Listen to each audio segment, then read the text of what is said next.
Hi everyone, welcome to my YouTube channel. We are coming to the end of the year. It is officially fall and I have officially finished the first month of my PhD program.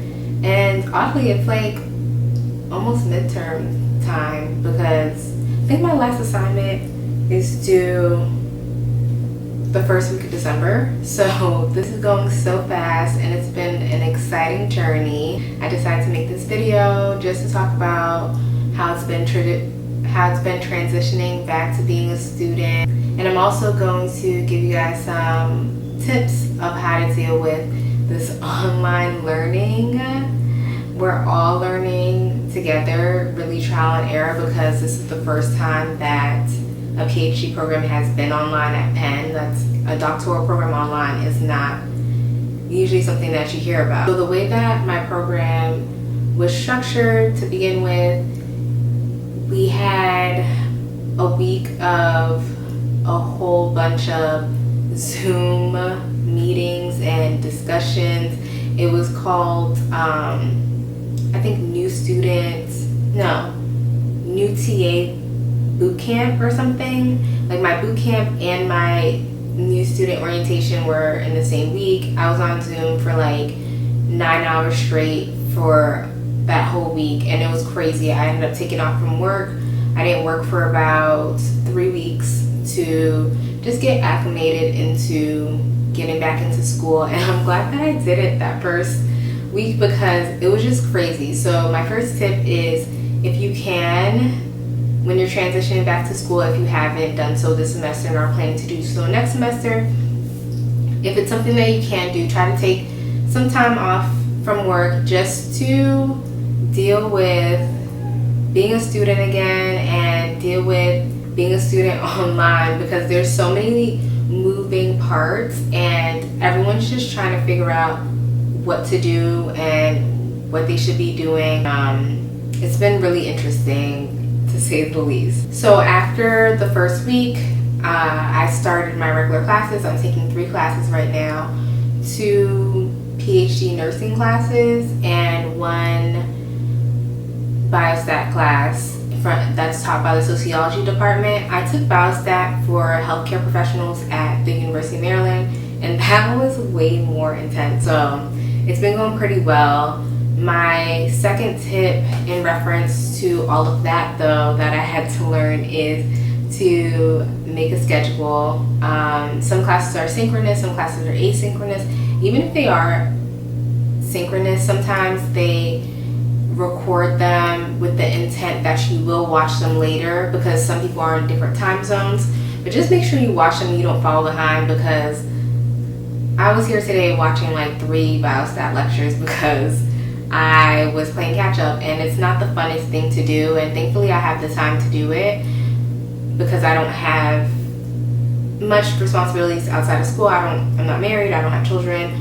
So if you have these extra responsibilities, if you're a caretaker or whatever it is, or you have to work full time, make sure that you build a strict schedule so that you don't end up falling behind in your coursework, because it really sucks. It's time consuming. And it's easy to fall behind when it's online because you just think, oh, I'll just do it later. It's at home learning, right? Like, no, you need to make sure you schedule time. My third tip is also something that I had to learn the hard way. Really read your emails, because I don't always read my emails fully. I might skim them, but it's really pivotal that you read your emails during this time and like really read them, because it's not like you're at school where you're being reminded by your peers or your professors to do certain things or to show up to certain meetings.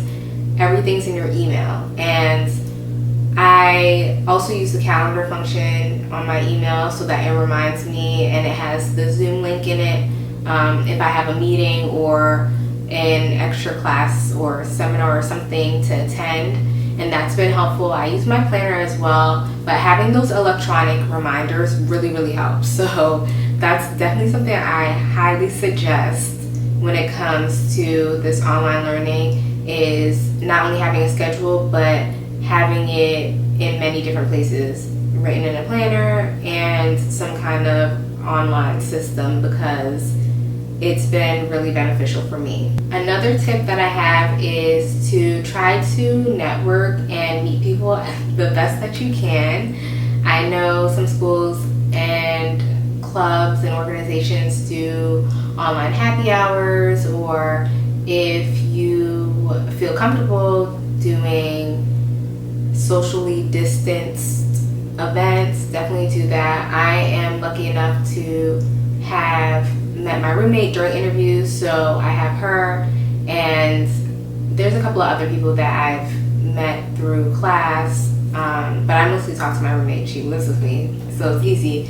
And I have, of course, mentors in my program. One of my mentors, my main mentor, is actually Afro-Caribbean as well, and we just have like a lot of things in common, and she's very nurturing, and it's been very helpful, like having a mentor during this time, not just because of schooling, but just dealing with the added COVID stress. It's been really helpful to have my mentor and my roommate as sources of support. So that's something I highly suggest. I really couldn't imagine doing all this alone. First of all, I would forget things all the time. Like sometimes my roommate's doing stuff and I'm like, am I supposed to be doing something? And a lot of times the answer is yes. So I'm really thankful to have her there just as a reminder, and just like I remember I thought class was at 2 and she's like, Rashida, class is at 1, and it was like 12:55. And I'm like, oh, thank God, because I was really about to pull up in that Zoom classroom at 2 o'clock looking crazy. So definitely try to find at least one buddy, no matter what program you're in. And again, I know it's not easy, but even if you have to reach out to people, like saying to class, hey, let's start a group meet, or hey, does anyone want to do virtual meetups or virtual studying? I'm sure at least one person is going to want to do that, because this social distancing thing comes with social isolation, and a lot of people are lonely and they want another source of support. So definitely don't be shy to reach out to people and make a buddy and get through this together. Another tip would be to create a workspace. I am lucky enough to live in a 3-bedroom, so our 3rd bedroom is our office space, and we're still getting it together.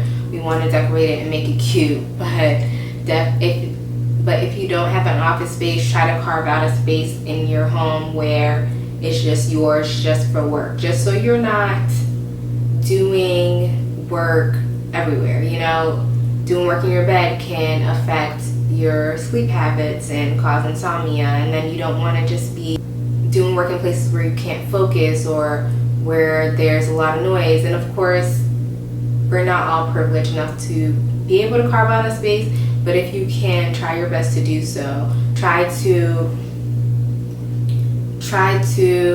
treat it like you're going to work or going to school, and just carve out that time and that space to just do that work. That way you're not constantly doing stuff all the time, all over your house, all over your space, and imposing on other people's spaces that you live with. You just have your little space, maybe a desk in your bedroom or in your living room, a space that's just for you, that's just for work. My 5th tip would be to just get ready like you're going to school. So take a shower, get dressed, get cute if you want. I don't do that. I'll be on Zoom in a hoodie. I'm always cold, but I at least take a shower and look presentable, and that really helps your mood. You don't want to be sitting in your pajamas all day on Zoom, especially if it's a discussion-based class or a class that requires you to have your camera on. No one wants to look at you looking crazy. There's actually research that shows that if you look good, you feel good, and it might help with the Zoom and screen fatigue that we're all experiencing during this time. My next tip is something that I've been trying my best to do, but sometimes I forget, is getting some blue light glasses, because you're spending way more time looking at the screen. We are already such a screen connected society nowadays, where we're always on our phone, which also has a blue light. You're watching TV, you're on your computer, and now you might be on your computer for 8 to 10 to 12 hours straight, depending on what kind of work you do or what kind of schooling you're in, and that's not good for your eyes. There's a lot of studies that are showing that our vision is deteriorating at earlier ages than past generations, and a lot of that is accredited to the blue light. So I try to remember to wear my blue light glasses. I don't wear glasses normally, but I did notice a difference in my vision from when I went to nursing school. I had more than 20/20 vision, and then now I think one of my eyes is at 20/20, and the one is at like either a little better or a little less than 20/20. So my eyes have definitely declined. Thankfully, I still have great vision, but I definitely don't want it to get worse. So definitely invest in some blue light glasses. There are some websites where you can get them pretty cheap. I don't think I paid much for mine, and they're super cute. So it's nice to wear them sometimes. Additionally, because you'll be looking at the screen so much, I would highly suggest taking some screen breaks. I already told you guys in previous videos that I fast once a month, and during that time I don't go on social media. But I've been thinking more about getting more intentional with my screen time, even in terms of the TV and the computer, and not, because all of us have increased our screen time with all this virtual learning and working from home. So it's just not healthy in terms of our attention spans either. So definitely try to take some breaks and have some human interaction if you can. Go outside if you can. It's starting to get a little chilly, so it's not the most ideal, but try to take a walk if you can, and practice looking at things not on a screen. Screen fatigue is real, and sometimes it's just nice to interact with people in person, not on the other side of the screen. Like, I feel so much better when I get to see my friends, or again, like, thankfully I have a roommate that I get to interact with in person, but that stuff can really mess with your mental health if you're not careful. So definitely take some time away from the screen, protecting your eyes and your mental health. And I'm sure after all this, we're gonna find out so many other things that increased screen time has affected during this time. And my final tip is to just make some time for fun. I have tried to see my friends and my family, of course, doing safe, socially distanced things. And me and my roommate tried to do things, and it was just restaurant week. If there's restaurant week in your city, a lot of the places are doing takeout as well. So even if you're not comfortable being in a restaurant and you want to just get takeout and be with a few friends, that's something that you can do. There's a lot of things that you can do and still remain safe. I know that there is still a level of fear with everything that's going on, but definitely try to take some time to just do something that you like, to be with people that you love and care for. Don't make this all, it's easy to just fall into doing work 24/7 because now it's at home. It's not like you're sitting at a desk or sitting at school or in a library and then coming home and relaxing. Your home is your work. Your work is at home. So it can be hard to disconnect that sometimes. So those are the tips that I have today, and that's like a mini update on how things have been going for me. I am adjusting well to being a PhD student. I am planning on working more soon because I just feel like it's something that I can handle at this time. I work PRN, which is helpful. I feel very well supported by my mentors and my friends and my roommate and my family, so I'm thankful for that, to have a great support system. And that's something that was discussed with me prior to even starting the program. Everyone was saying make sure you have a good support system, and I was worried because I'm like, I don't have a husband. Like, so like, you know, a lot of people were like, oh, like I'm so thankful I had my spouse to support me through the program. But like, even if you don't have that, because you're gonna hear a lot of people say that you had friends, you had family, and it's just gonna work out. I feel really good. I've been trying my best to stay spiritually grounded. A lot of things that I've been inconvenienced about during this time have honestly been due to like COVID or just life happening. It has nothing to do with school. But I've been managing. I will say that. It's been a crazy year, a crazy month, a crazy week.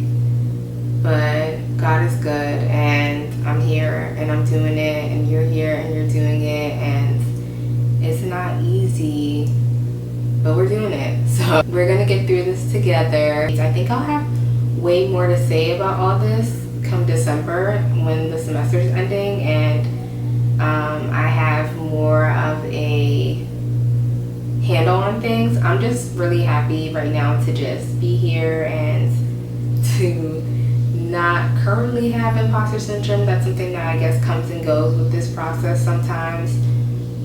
But I'm feeling really good and really well supported and just thankful. And I'm thankful for all of you for going through the journey with me, supporting my videos, watching my videos, growing my channel. It gets a little crazy for me sometimes, and I am not as consistent with recording as I would like to, but the support has really never stopped. To kind of earn my funding at the university, I'm also a TA, and thankfully I didn't get a class where they required me to devote a crazy amount of time, and my students have been so supportive. I think like 30 of them subscribed one day, and I'm just thankful for you guys too. Shout out to y'all. You guys are gonna be phenomenal nurses. So yeah, that's really all I've been up to, guys. And as life happens and things happen, things have been happening, life has been happening in terms of work and friends, and you know, I am a 20-something and it is hard in these streets, so even dating like has been interesting. So we'll have some story times, but for now I'm just really blessed to be here and to take the good with the less than good. I would even say bad, because even when things aren't going the way that I want them to, they're still going great. God is just amazing, and yes, it feels great to be one of his favorites. I'm kidding. It's all about perspective, to be honest, and I'm just thankful to be here. So again, don't forget to like, subscribe, tune in next time, and share this video with your friends.